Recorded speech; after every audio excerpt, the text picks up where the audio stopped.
It's 6:02 in the heart of the Texas Hill Country, and you're listening to Eat, Play, Live with me, Andy P., the show that's chasing dreams and crushing goals. My goal here is to help you live a healthier, happier, more balanced life. And our focus for this year is learning to love ourselves unconditionally.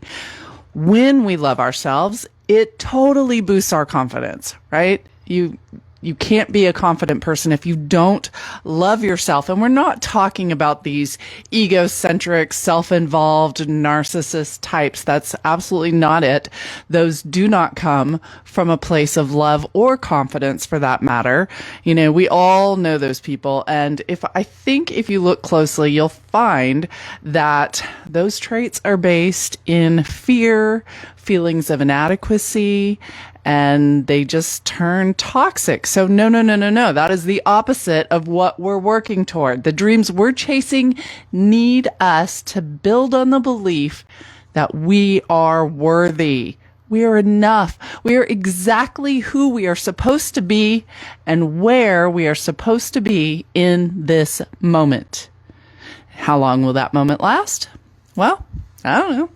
I guess it depends on your definition of a moment. I was thinking about, I have a tendency to tell people, if I haven't seen them in a really long time, I'll say, yeah, it's been a minute. Okay, so what's your definition of that minute, that moment? How long is this situation in your life? I've talked about it before in terms of seasons, but we all have them. We all have these chunks of times in our life. And in this chunk of time, we are right where we're supposed to be. And sometimes we don't know why. We don't like it. It's not fun. It's not easy. But there's a reason. And we may not know now. We may not ever know exactly what it was. Usually, kind of in retrospect, you figure out why you were in that specific place at that specific time. But yeah, it can be a tough place to be. So if you struggle with confidence, which we're going to talk about more throughout the show, and you struggle with that, you struggle with feeling worthy to be just who you are, then just think about this. Just be the person your dog thinks you are. That's really all it takes. And for those of you that are cat people and you have a cat, I don't know what to tell you, because cats pretty much hate everyone. So I don't know. You're out of luck on that. But if you are a dog person, you will totally understand that as long as you're the person that your dog expects you to be, you're good. You're good, right? You can't get much better than that. So on that note, I got to thinking of something kind of off the norm for our Eat segment. You know, I'm always talking about healthy eating for you and what you can do, you know, whether it be for more energy or to combat diabetes or to, you know, reach a certain goal weight. Well, today let's talk about what we can do for our dogs in terms of food. Now, I don't know about you, but I do not feed my dog people food. I don't. I just think it's a bad idea. And actually, that's worked out really well for the past couple of years. And then I started letting other people dog sit. When I travel, other people will keep my dog, several different people. So I'm not calling anybody out here, but I have noticed that Miss Susie Q has learned how to beg. She knows when you're at the refrigerator and she will start talking to you about it. And that did not come from me, because never feed her people food. So, you know who you are if you're the one that did it. But in my research, I can admit, okay, maybe I've been a little too harsh in this, because there are actual people foods that are also good for your dogs. So let me tell you about them, because we don't want to be feeding our dogs anything that isn't good for them, right? We all know that chocolate, for instance, can be toxic to dogs. And so we're not going to give them chocolate, not like you want to share it anyway. But what is good to share with your dog? Well, how about an apple? Yes, an apple a day doesn't necessarily keep the veterinarian away. And a whole apple is way too much for most dogs. But if you want to cut up some pieces of apple, give that to your dog. They are full of nutrients and fiber, and they are great snacks. Just don't feed them the seeds or the core. I mean, nobody wants that, so neither does your dog. Green peas. Have you ever fed your dog peas? Who would have thought of this? Frozen or fresh, doesn't matter. Green peas are good treats, and most dogs actually love them. So hand your dog a couple as a training treat, or just put them in the bowl. Easy peasy.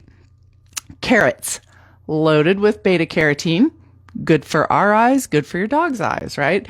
Carrots are almost guaranteed to be in your kitchen. Anyway, what is it about us? We always have I buy the bags of baby carrots and they sit there for way too long and then they get kind of weird looking. Well, guess what? Now, you know, when you do that, you can chop them up and give them to your dog. But do chop them up because they need to be bite-sized pieces, especially if you have one of those dogs that are not great about chewing things before they swallow them. Yeah, labs, beagles, I'm calling you out here. I know how y'all are. You just eat it all in one bite. So make sure you cut up the carrots small enough so that your dog is not going to have an issue with that. Green beans. Yes, who'd have thought dogs can eat green beans? Just don't season them. Just cook them plain, but they're a great source of fiber for your dog. A little treat, especially as we're coming into the summer season. Watermelon. Yeah, just like humans, most dogs love watermelon. Tasty, hydrating, beneficial snack. Just don't give them the seeds. Don't give them the rind. You know, I mean, come on. We don't eat that. They're not going to want to eat that. So just keep that in mind. Cooked sweet potatoes. Yes, cooked sweet potatoes. It's easy because they keep really well in the refrigerator. So if you're making sweet potatoes for you, for the family, go ahead and make some extra for your dog. Just, again, it's best to give them to them plain, and do not give dogs raw potatoes of any kind. Yeah, that's not good for them at all. Bananas. See, I have a cousin that used to always feed her dog bananas, and I thought she was bananas for doing it. But no, this is a real thing. They're loaded with healthy nutrients. Most dogs love bananas, and so it's definitely a natural choice. But bananas are high in sugar content. And again, this goes for us and our pups. So just give it to them in moderation. They don't need bananas all the dang time. Broccoli. Cruciferous veggies have well-known health benefits, of course. You know, I'm trying to get you to eat them all the time. Well, broccoli is also good for your pup. So feel free to give them just a few small pieces as a treat, whether raw, roasted, steamed, again, unseasoned. Apparently seasonings are not really great for dogs. So, and like humans, dogs also will have an easier time digesting these high fiber foods if they've been cooked. So you can give it to them either way, but you know, moderation here. Cooked squash is a great natural treat for your dog.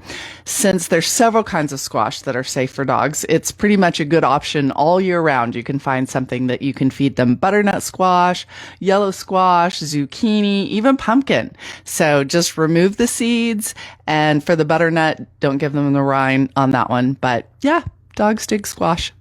Strawberries. Cute. Just picturing these little dogs eating these little strawberries.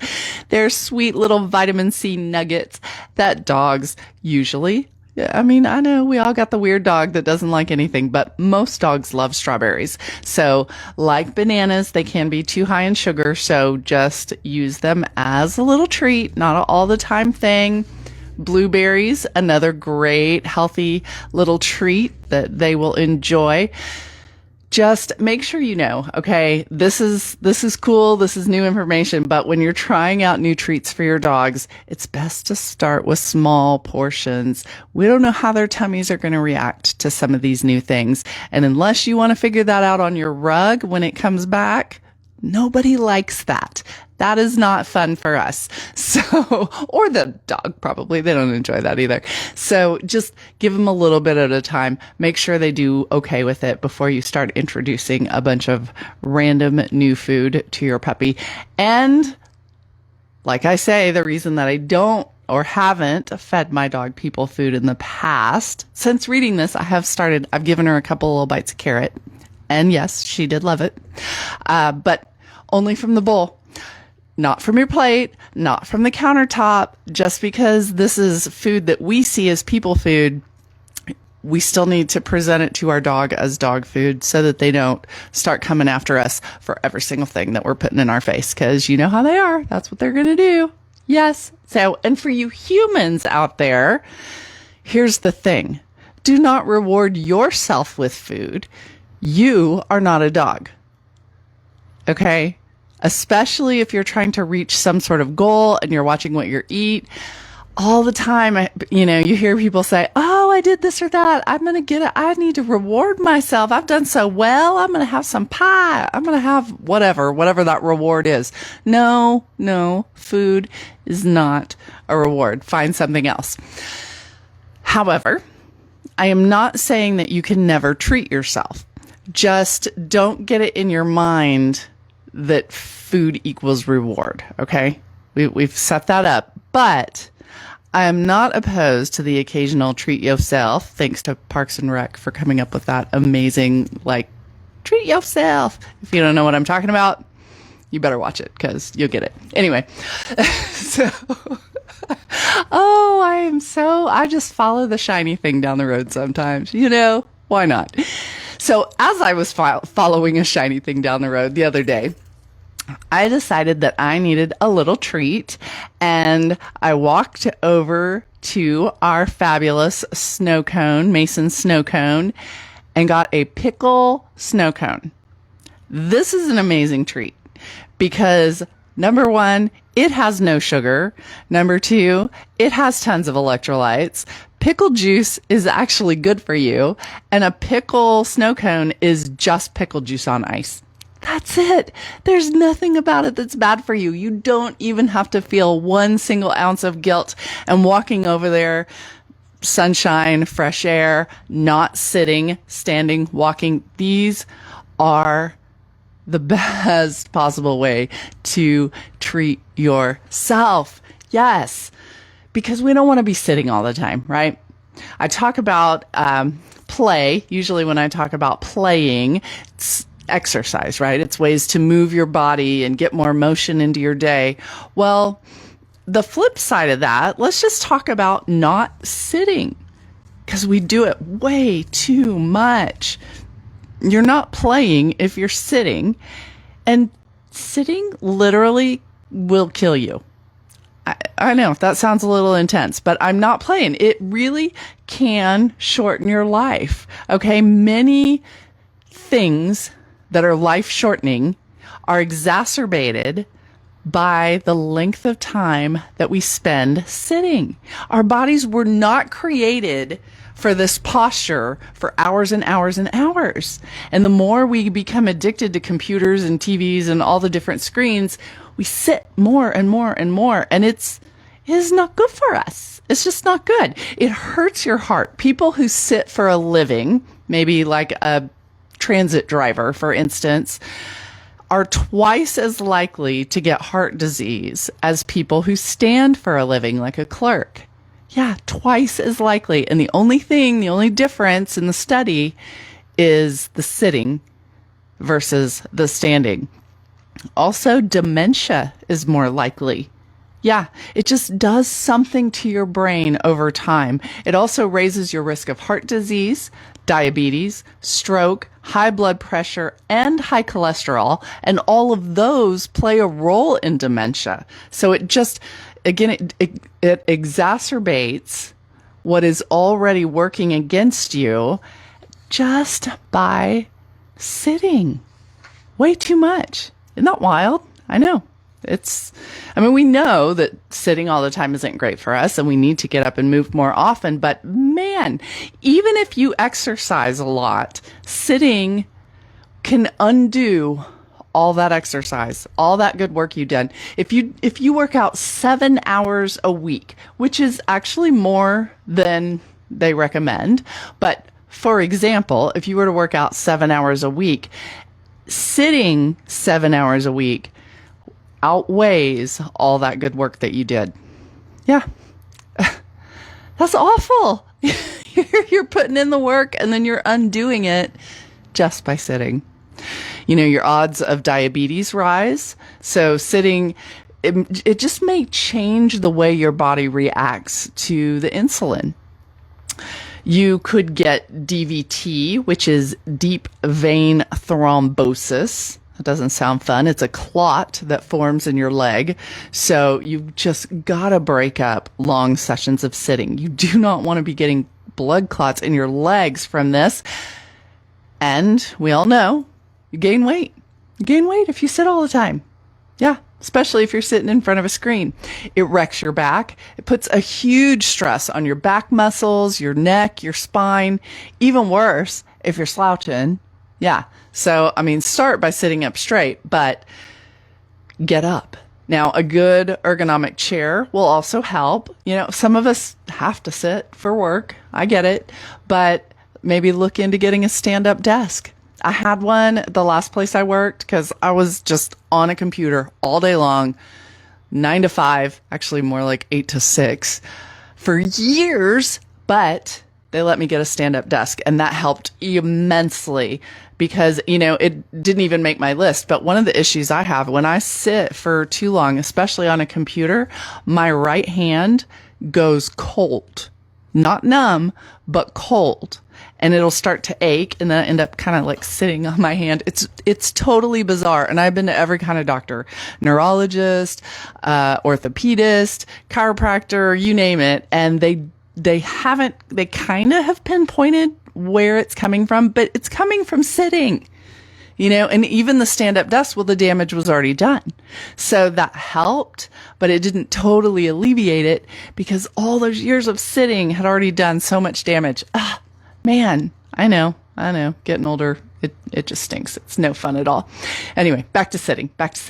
It can lead to varicose veins, which are not pretty. So blood pools in your legs, adding too much pressure to your veins and causes them to swell, twist, bulge. It's not a good look. We don't want to go there. If you don't move it, you can lose it, right? Older adults who are not active, especially doing weight-bearing activities, may be more likely to get osteoporosis. So keep your bones strong, get out of that chair, lift some weights, do something that keeps your bones nice and strong, and your cancer risk goes up. Yeah, especially colon cancer, endometrial, lung cancer, and in older women, breast cancer. From sitting.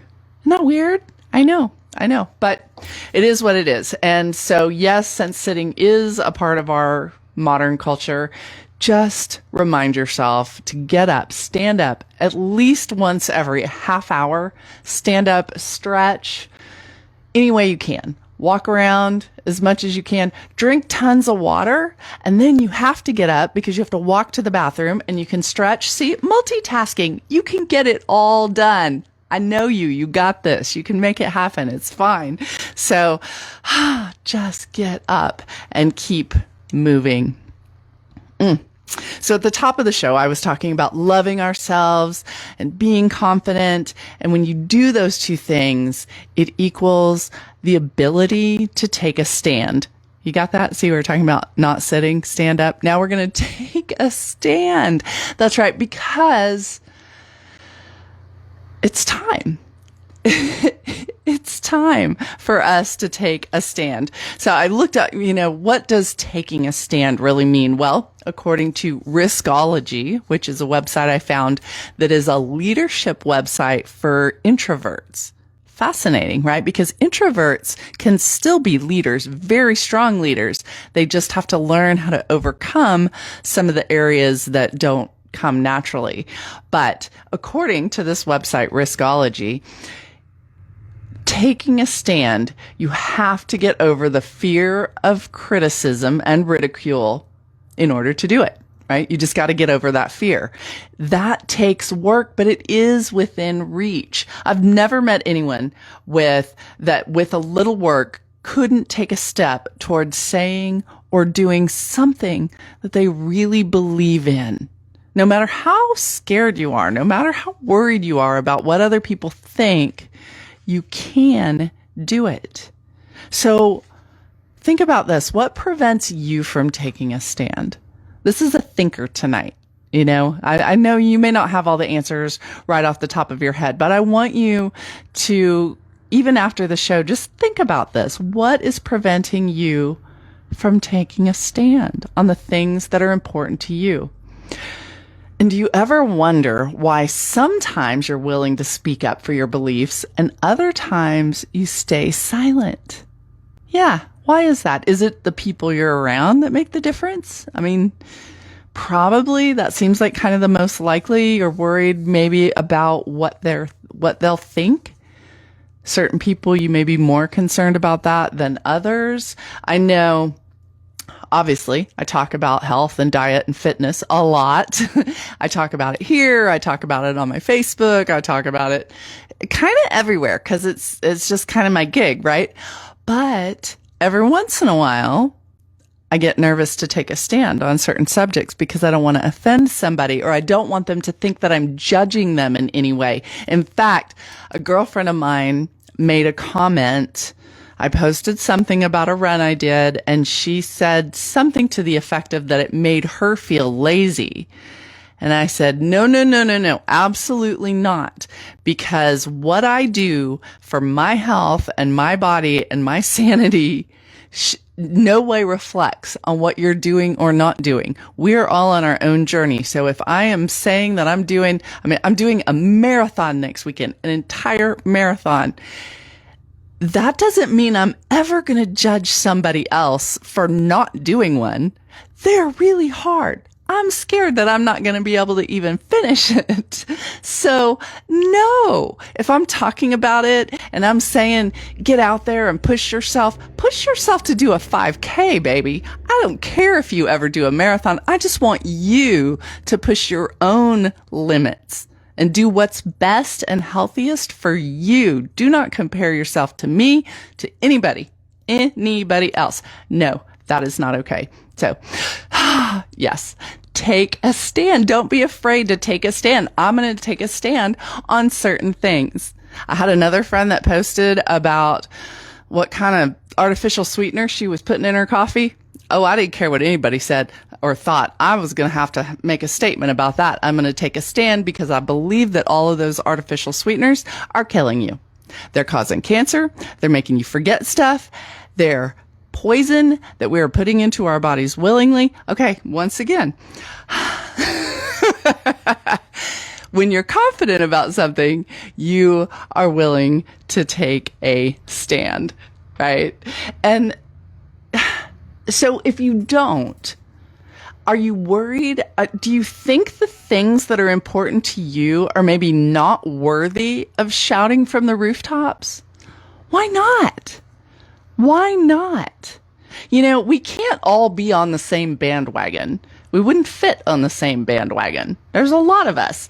And maybe that thing that's so important to you, somebody else hasn't even thought about it. Hadn't even crossed their mind. So perhaps you are the voice that they have been waiting to hear. Did you ever think about that? I mean, you could be the one that plants the seed, that gives the little nudge, that twists the arm, that grabs a dang bullhorn. You could be the voice if you don't let fear hold you back. You can't be afraid to take a stand. And that confidence comes from loving yourself and knowing that what you believe in is worth it. There you go. I'm Andy P. And I'm reminding you that your opinion matters because you matter. You do. That is why I am so glad that you're part of my tribe. Yes, indeed. Let's all stand up. Let's all stand up, step out, and love ourselves in the process.